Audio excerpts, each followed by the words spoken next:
Olá, meus nobres, como é que vocês estão? Antes de mais nada, uma boa tarde, né? Nós estamos agora às 17 horas e 53 minutos, chegando aí no início da noite. E hoje eu gostaria de discutir com vocês um pouquinho do nosso inconsciente político, né? Que é uma parte que eu criei aqui há alguns anos, mas que estava lá um pouco latente, mas no início desse ano eu comecei a atuar um pouquinho mais nela, falando um pouquinho sobre política, que é um assunto que eu gosto bastante, né? Como eu falei para vocês, eu não sou um político de carreira, eu sou uma pessoa politizada, diferente. E meu intuito aqui, como professor, é esclarecer ou trazer à tona algumas informações, né? Algumas informações que estão relacionadas ao conhecimento político que todos nós brasileiros devemos ter acesso, não é? E uma das questões que eu queria abordar hoje, aliás, a questão que eu queria abordar hoje, já abordei vários temas, né? Mas o tema de hoje é sobre o Estado brasileiro, né? Nós sabemos que o Estado é uma estrutura extremamente organizada que tem uma função administrativa, né, de um país, de uma nação, né? E especificamente o nosso Estado, né, o Brasil como Estado, né? Quando eu falo Brasil como Estado, eu falo todas as suas estruturas administrativas, né? Ele tem uma função, o Estado, né, tem uma função extremamente importante para manter o equilíbrio social, civil, né, dentro das nossas fronteiras. Mas muita gente tem a impressão, né, inclusive eu tinha essa impressão que o Estado, ele, principalmente quando eu falo Estado, eu estou falando do Estado brasileiro, então que o Estado brasileiro ele é ineficiente, ou seja, ineficiente no sentido de ser mal gerido, né, ou coisa do tipo. Só que o nosso Estado ele é extremamente eficiente. Talvez a gente não tenha essa percepção do tamanho da eficiência do Estado brasileiro, mas é fato, né? E todas aquelas pessoas que têm um pouco de domínio, né, das estruturas sociais e políticas que regem o nosso país sabem disso, sabem do que eu estou falando, do que eu estou dizendo aqui. Então ele é extremamente eficiente, sim. A questão aqui é para que, assim, para quem ele é eficiente, né? Ele é eficiente, mas para quem? Se a gente sabe, né, pelas nossas experiências no dia a dia, que muita coisa nos falta. Falta uma educação de qualidade, falta uma assistência social de qualidade, falta uma saúde, né, que possa nos ajudar nos momentos que a gente está precisando dela, doente, né, ou a questão das vacinas, né, sem esse cunho ideológico que, por falar nisso, né, já voltou à tona novamente, se vacina faz bem ou se faz mal. Então existe essa cultura no Brasil que antes não existia, que a vacina é um tipo de paliativo, né, um tipo de, de, de conquista populacional, nós conquistamos isso, né, desde a época lá dos anos 50, né, mas que a vacina é algo que não é bom para a nossa sociedade. Então existe esse discurso, que pode transformar as pessoas em gays, em macacos e por aí vai. Enfim, né? Então, para quem de fato o Estado ele é uma estrutura eficiente? Já que nós, as pessoas comuns, não temos essa percepção real. Né? Então, para quem é que ele é eficiente? Bom, o Estado brasileiro ele é eficiente para as pessoas que são privilegiadas. Então, existe uma quantidade de pessoas muito pequena, né, que faz parte ali de uma classe social também muito restrita, que é a classe dos privilegiados. Né? Essa classe não é a classe a que nós, os pobres, pertencemos. Né? É a classe que nós chamamos de dominante, né? Ou popularmente conhecida como burguesia. Então, se você não é burguês, é claro que você não é alguém que está sendo assistido, que está tirando proveito dessa eficiência estatal. Né? Mas às vezes você acredita, né? Você pode acreditar que é burguês. Essa é uma questão interessante, né? Que muitos brasileiros acreditam que são ricos, né? Semana passada eu estava vendo fui fazer umas compras lá no mercado e uma pessoa certamente de outro espectro político, perguntou lá quanto é que era o quilo da costela. A pessoa falou assim, o vendedor disse, não, tá R$ 15 a costela. Ah, mas a gente faz 13 se for à vista. O cara deu um pulo para trás e disse, esse governo vai acabar com o agro. Como se ele fosse rico, como se ele tivesse alguma terra, fosse produtor, criador de vaca, criador de boi, né, ou produtor de soja. O cara, desculpe o palavreado aqui, um lascado igual a todos nós, né, com as unhas cheias de terra, de trabalhar, trabalhar alugado, como trabalhador proletário que é, ou seja, que vende a força do seu trabalho para manter-se vivo. O cara veio falar na defesa dos ricos, do pessoal do agro, como se ele fizesse parte dessa classe. Então,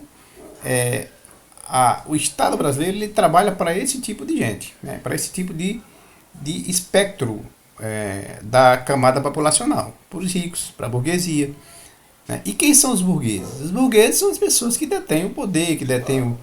Quando eu falo poder, eu falo do dinheiro, eu falo dos meios de produção, não é? Eu estou falando das pessoas que dominam o capital do país. Então, quem são esses? São os banqueiros, né? São o pessoal do agronegócio, né? São essa galera que cria boi, né? São essas pessoas que dominam aquelas lutas lá no campo religioso, aquelas que fazem a arminha, que são os donos da arma, no caso os pastores, esses são donos do capital. Né? O restante é tudo trabalhador. Trabalhador não é rico. Por que ele não é rico? E por que ele não é burguês? Porque ele vende a força do trabalho dele. Ah, mas eu sou um professor universitário, eu ganho 40 mil por mês. É um trabalhador. Você não depende, não detém o poder dominante. Você não é dono do negócio. Né? Você não é um empresário. Né? Você é um trabalhador. Então, independentemente de quanto você ganha, você é escravo, né? de um outro ser, né? Que lhe paga um serviço para que você execute esse serviço. Então essa questão é fundamental. O Estado ele é altamente eficiente. A questão é para quem que ele é eficiente. Né? Então vamos exemplificar um pouquinho como é que isso funciona na prática. Então mais da metade, quando eu falo mais da metade, eu estou falando aí, senadores são 81, deputados são 500 e pouco, né? Então vamos colocar aí 250 deputados, 45 senadores, né? Que estão aí nesse espectro dominante. Né? Pode até que não seja o burguês, pode até que não seja dono dos meios de produção, mas ele representa esse meio de produção, representa esse burguês. Né? Então o parlamento é formado por uma bancada ruralista, por exemplo, né, que mais de 50% dessa bancada parlamentar é ruralista. A gente conhece essa bancada ruralista como a bancada do boi, né? Muita gente sabe que quando se fala em ruralista, está falando da bancada do boi, né? Mas também dentro dessa bancada do boi você tem a bancada da soja, né? Tem o pessoal que produz o milho, tem um pessoal que produz o feijão, tem um pessoal que produz a cana de açúcar. Então tem ali uma classe de produtores que são donos das terras, portanto eles dominam a produção, seja de animal, para corte, para leite, ou seja, de insumos alimentícios para exportação, como é o caso da soja. Então esses caras eles têm um poder gigantesco dentro do Congresso Nacional. Né? Assim como eles, você também vai ter a bancada, por exemplo, da bala, né, que defende o armamentismo no Brasil, né, que muito defendido pela família bolsonariana aí. Então essa bancada da bala ela é forte no parlamento, um pouco velada, mas de uma capacidade, né, de realizar seus feitos direcionados para elite, que não é para pobre, já que pobre não pode ter sequer uma espingarda. Imagina uma arma que custa 40, 50 mil, né? Se você quer legalizar essa arma, você vai ter que gastar mais uns 30 aí. Então não é pobre, um pobre não vai ter condições de gastar 80, 100 mil reais para ter uma arma em casa. Então a gente já sabe que a arma, né, essa bancada armamentista, ela está direcionada para um público específico de pessoas que têm grana, que podem até não fazerem parte da burguesia, não serem burgueses, não serem donos do dinheiro, não serem donos dos meios de produção, mas são pessoas que estão ali num nível de produção de capital, né? Seja por exploração, seja por exploração de meios de angariar recursos financeiros, né? Seja por exploração criminosa mesmo, enfim, essa galera tem um poder, né, gigantesco para se manterem aí pulsando dentro do Congresso Nacional, né? Seja a bancada da Bíblia, né? Que você pode até dizer assim, não, mas a maioria dos cristãos não são pobres. Sim, são. Mas quando se fala de bancada da Bíblia, a gente fala daquelas pessoas que dominam esses pobres na igreja, né? Você não imagine que o cara, por ser cristão, ele tem algum poder, né? Um poder solitário dentro desse sistema político. Não, mas ele está dando aval, né, para os grandes donos do dinheiro, os pastores, pessoas que têm uma relação de poder intensa dentro desse meio, não é? E a galera lá que é a massa de manobra, diga-se de passagem, viabiliza, né, dá o aval para que essa gente poderosa possa realizar seus feitos dentro do Congresso Nacional, pensando sempre em si, né?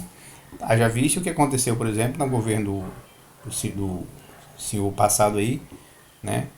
Que isentou, né, todos os impostos dos pastores das maiores igrejas do Brasil. Ora, os caras são milionários ou bilionários, né? Mas esses não pagam impostos, ou seja, eles parece que a relação deles com Deus, né, dará aval para que eles não sejam obrigados a pagar impostos como todas as pessoas comuns do Brasil pagam. Eles são diferentes da gente. Então, quem garante isso? A bancada da Bíblia, né? Tem a bancada dos bancos, muito forte. Já visto que são os bancos que comandam o nosso país, que comandam o sistema financeiro do nosso país, né? Os sistemas de crédito, o sistema de juro, né?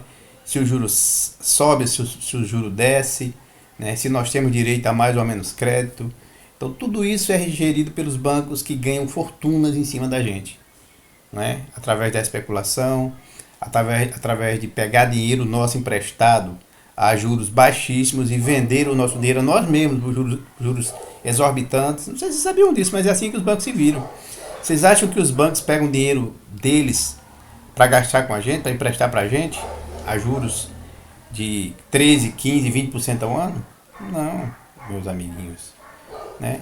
Esse dinheiro, esses recursos que saem dos cofres dos bancos, sejam eles públicos ou privados, né? Eles saem não porque pertencem aos banqueiros, mas porque nós colocamos esse dinheiro lá. Eles usam o nosso dinheiro, nos pagam míseros 0,5% ao mês e emprestam a 5, 6% ao mês, né? Nosso cartão de crédito, só um cheque especial, já foi quase 14%, né, no governo passado. Baixou um pouquinho, né? A gente chama de taxa Selic, mas ainda assim está muito alta. Se baixar mais ainda, sabe o que os bancos vão fazer? Parar de emprestar dinheiro, né? Porque não é mais rentável para eles. Só interessa para o banco ganhar dinheiro se ganhar muito. Ganhar pouco ou ganhar relativamente pouco não é interessante para o banco. Então a bancada dos bancos também é muito forte, dos empresários. Vocês acham que os empresários vão ficar de fora? Os grandes empresários? A relação dos empresários com o trabalhador é uma relação de absoluta exploração, né? Não existe empresário benevolente que fazem as coisas pensando no trabalhador. O capitalismo tem essa nuance de que sempre alguém que tem um domínio da produção que vai explorar aquele que não tem. E hoje, né, no capitalismo, quem domina o sistema produtivo são os donos do capital, não é o trabalhador. Né? O capitalismo é assim. Existe uma relação de exploração, não do trabalhador ao empresário, ao patrão, mas do patrão ao trabalhador. Né? A gente tenta mudar essa perspectiva, mudar essa relação, mas isso necessita de conhecimento, isso necessita de que nossa população compreenda de fato a que classe social ela pertence. Enquanto nós não tivermos essa certeza de pertencimento, né, aceitarmos, né, essa zona de pertencimento, a gente vai continuar defendendo aqueles que nos exploram. Então, essas classes são as classes dominantes. Né? Você não vai ver uma classe lá no Congresso para defender, por exemplo, o cara que trabalha com Uber, né, fazendo entrega, ou o cara que trabalha numa fazenda, lá, alguma bancada que defenda o trabalhador rural, ou que defenda o próprio trabalhador da siderurgia, né, que defenda o petroleiro, que defenda o professor. Você não vai ver esse tipo de gente. Né? Você não vai ter essas bancadas lá. Né? Por quê? Porque o Estado ele tem uma finalidade, e a finalidade do Estado é proteger, né, essas classes dominantes que eu acabei de citar agora. Não faz sentido o Estado proteger a mim e você. Né? Eu sou professor, por exemplo. Né? Você é o quê? Trabalha na prefeitura, trabalha num hospital, né? Trabalha na empresa do cara que produz alumínio, trabalha na empresa do cara que instala placa solar. Você é um trabalhador. Não existe política para você. Né? Então o Estado é eficiente para quem vai controlar você. É isso que você precisa entender. É isso que todos nós precisamos entender.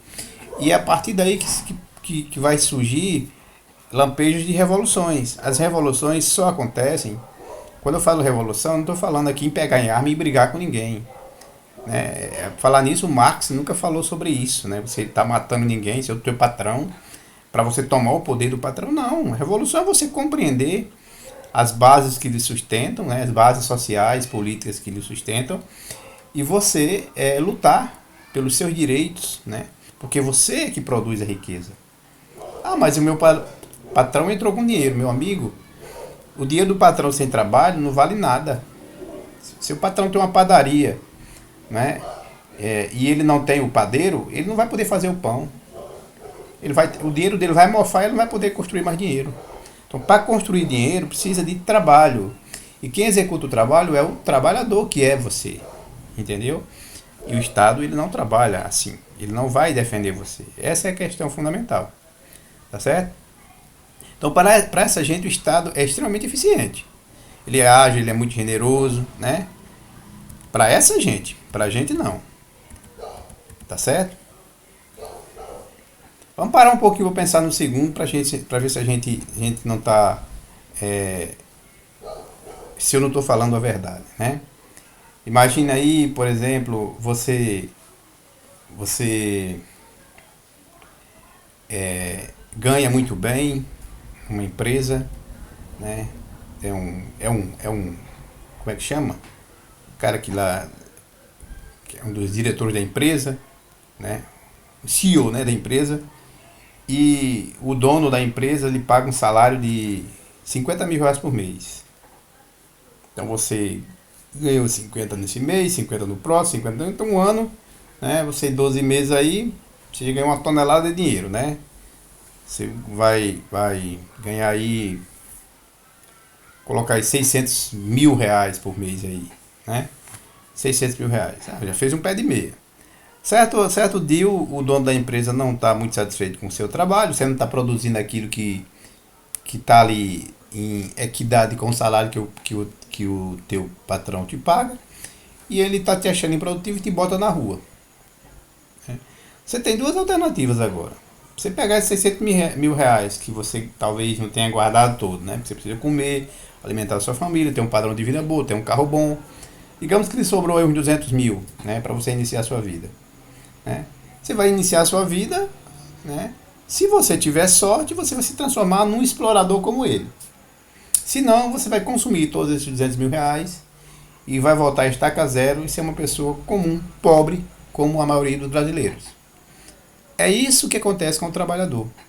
Por mais que ele ganhe bem, por mais que ele tenha acesso a recursos financeiros que são extremamente satisfatórios para a vida aqui no Brasil, né, vida financeira, né, social que ele vai desenvolver aqui no Brasil, ele é alguém que depende de uma outra pessoa.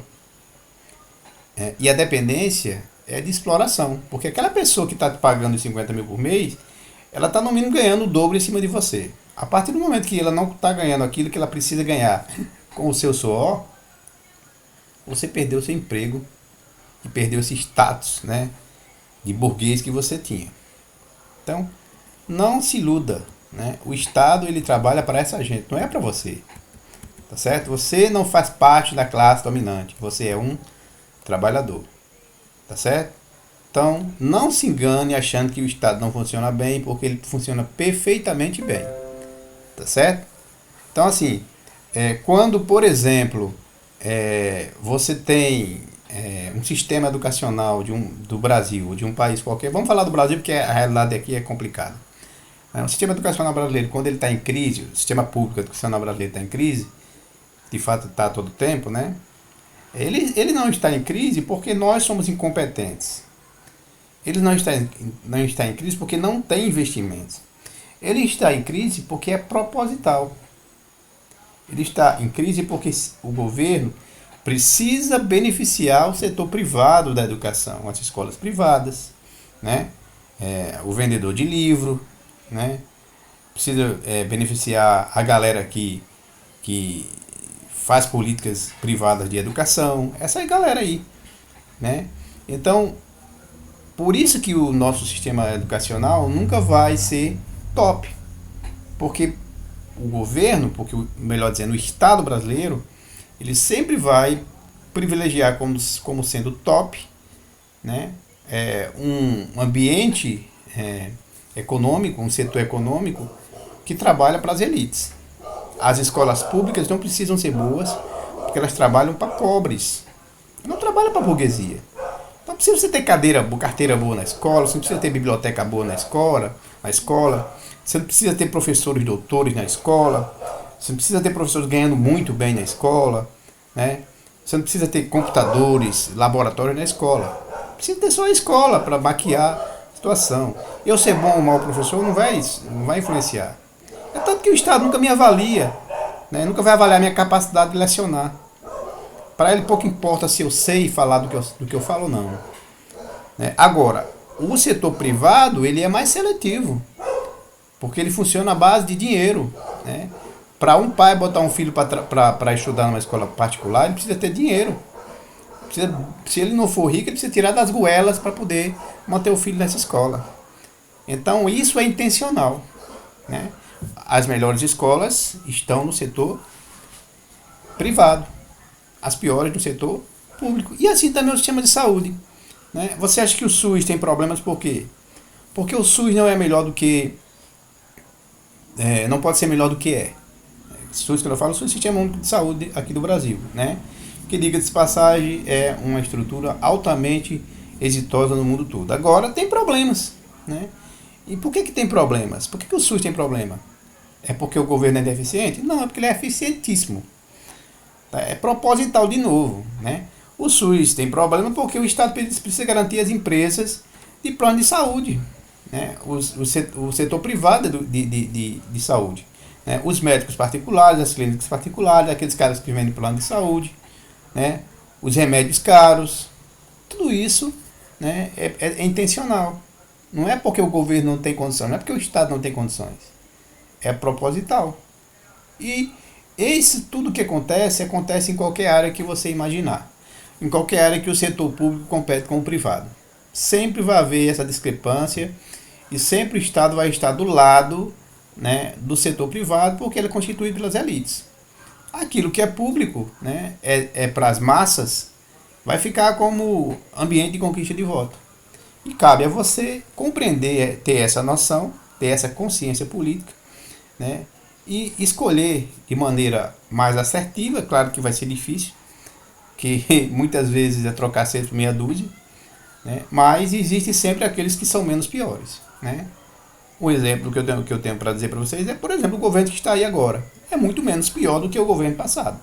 Até vocês aí que são bolsonaristas, né, que são de direita ou de extrema direita, vão me dar razão. Eu acredito que sim, porque estão sentindo na pele, né? Então, pessoal, é isso, certo? Essa questão do Estado ser ineficiente é uma ideologia que jogam para cá, para as massas, para que a gente pense que o problema, né, é produzido pelo Estado. Não. O problema é produzido por uma elite brasileira, né, que conquistou o Estado, que domina o Estado brasileiro, né, e que faz dele o que bem quiser.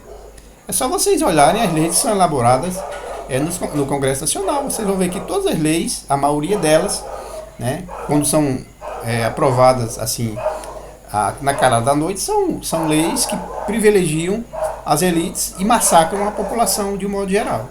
Quando é uma lei que é discutida para ajudar aqueles mais carentes, essa lei demora anos para ser aprovada, com discussões, uma pauta longa, duradoura, cheia de emendas, de tirada de direitos que foram trazidas dentro da lei original. Por quê? Porque nunca vai ser bom para eles. Sempre vai ser bom. Aquilo que é bom para eles é ruim para a gente. E aquilo que é bom para a gente é ruim para eles.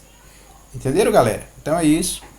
Fique com Deus e até a próxima discussão, se assim Deus quiser.